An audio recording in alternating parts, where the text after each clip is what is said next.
திமுக வரலாறு தெரியாமல் கேட்டு தெரிந்து கொடுத்து ஒன்றும் சட்டசபையில் நேற்று அண்ணாமல்ல டான்ஸ்லையும் ஆட முடியாது.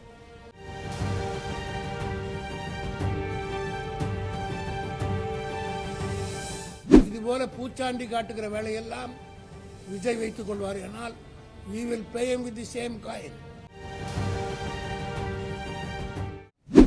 சின்ன சின்ன பசங்களை வந்து போடுறது நீ தடுத்துனா ஒன்றை தடுத்துனா 9 வரும். 2 பேரும் நீ கைது பண்ணிட்டேன்னு வச்சுக்க. இதன் மூலமாக விஜய்க்கு நான் எச்சரிக்கிறேன், நீ ஒருவர் போடுவதை தடுத்தால் 1,00,000 பேர் இதே செய்தியை வெளியிடுவோம். உன்னால் முடிந்தால் காவல்துறைக்கு தைரியம் இருந்தால் துணிச்சல் இருந்தால் எங்களை கைது செய்து பார்த்துங்க.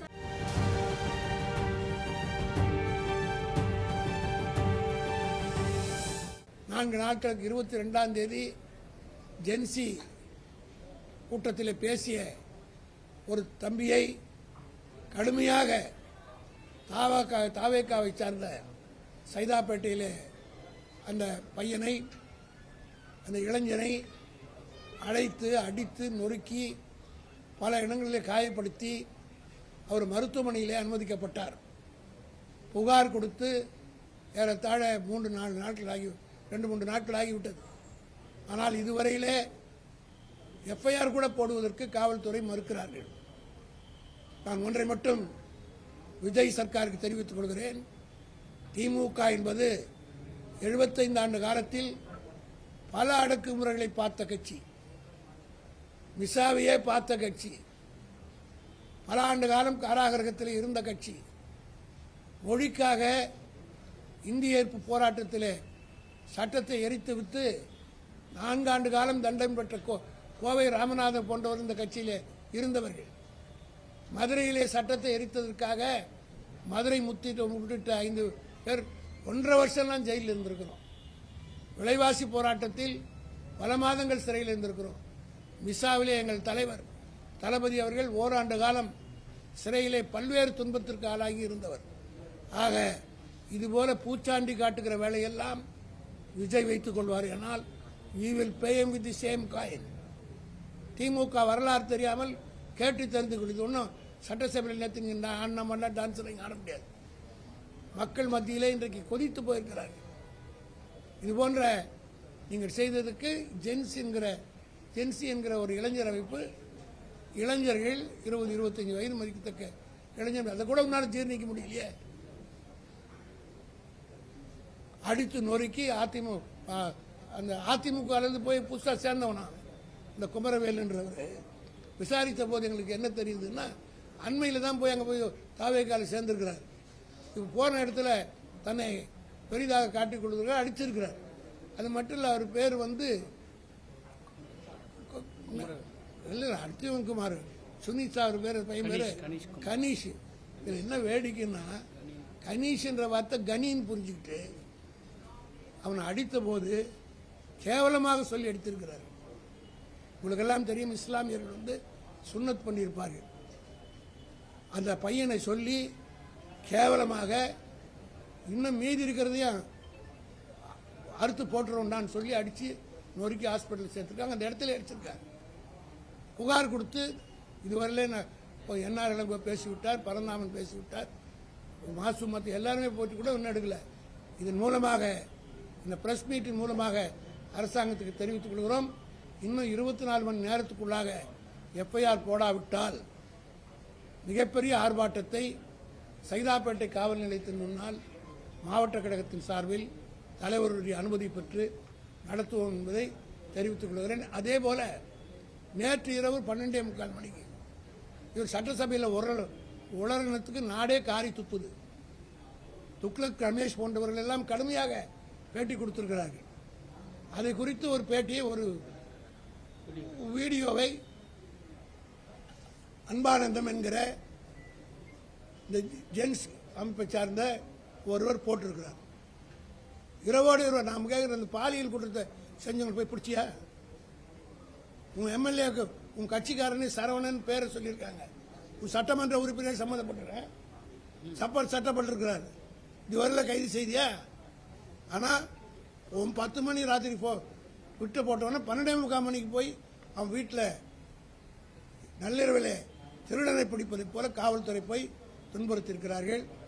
சட்டத்துறையின் சார்பாக என்ஆர் இளங்கோ அவர்களும் அங்கே மாவட்ட செயலாளர் பிரகாஷ் அவர்களும் சட்டமன்ற உறுப்பினராக இருக்கிற சீனிவாசன் பரந்தாமன் போன்றவர்கள் எல்லாம் அந்த செய்தியை கேட்டு உடனடியாக தொடர்பு கொண்டு அவரோடு பேசியிருக்கிறார்கள்.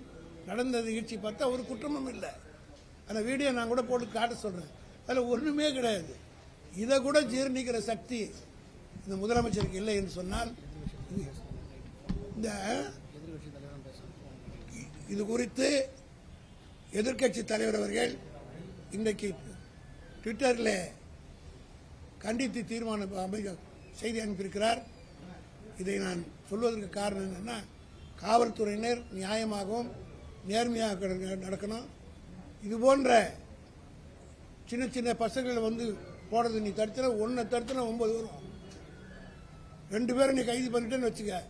இதன் மூலமாக விஜய்க்கு நான் எச்சரிக்கிறேன். நீ ஒருவர் போடுவதை தடுத்தால் 1,00,000 பேர் இதே செய்தியை வெளியிடுவோம். உன்னால் முடிந்தால் காவல்துறைக்கு தைரியம் இருந்தால், துணிச்சல் இருந்தால் எங்களை கைது செய்து பார்த்து.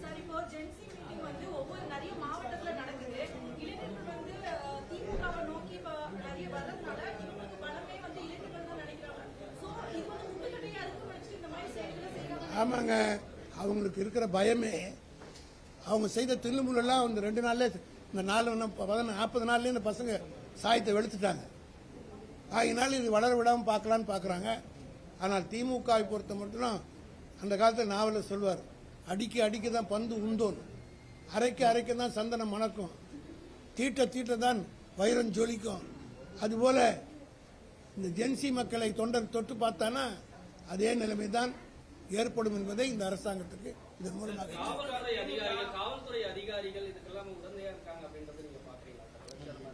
ஆமாங்க. காவல்துறை அதிகாரிகள் என்ன இவர் சொல்றாங்க, ஆட்சியில் இருக்கிறவங்க சொல்றாங்க, செய்யறாங்க. ஆனால் அப்ளிகேஷன் ஆஃப் மைண்ட் இருக்கணும். காவல்துறை அதிகாரி பிற்காலத்தில் அவங்க தான் பதில் சொல்ல வேண்டியிருக்கும். இப்போ நாங்கள் பிரைவேட் கம்ப்ளைண்ட் போட்டோன்னு வச்சுங்க, சட்டத்துறையின் சார்பாக தெளிவாக நானும் என்ஆர் இளங்கோவும் அறிவித்து விட்டோம்.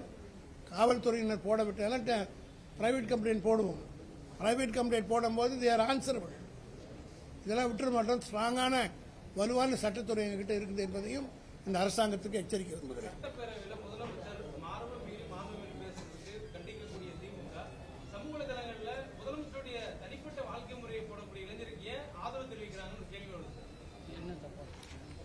நீங்க அந்த வீடியோ பாருங்க, எதனா ஆதரவு தப்பா போட்டுருந்தா போயிடுங்க. ஏதாவது கேரக்டர் அசாசினேஷன் இருக்குதா? எனிதிங் ராங் இந்த வீடியோ சொல்லட்டும், ப்ரூவ் பண்ணிட்டோம். அதை போட்டு காட்டு, உங்களுக்கு காட்டுறோம், நாங்களே காட்டுறோம். அதில் என்ன குத்தம் இருக்குதுன்னு அரசாங்கத்தில் சொல்லட்டும். இப்படி ஒன்று தடுத்தீங்கன்னா தெருவா போட ஆரம்பிச்சு செய்வாங்க பசங்க. எப்பவுமே ஒன்று தடுப்பீர்கள் ஆனால் அதுக்கு மகத்துவம் மரியாதையும் ஜாஸ்தி வந்துடும்.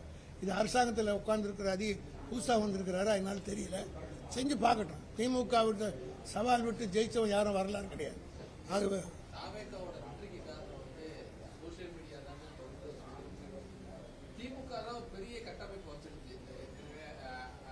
நாங்க ஆரம்பிச்ச உடனே இல்ல, இப்போ நீங்க இல்ல, அதாவது தமிழ்நாட்டு மக்கள் மீது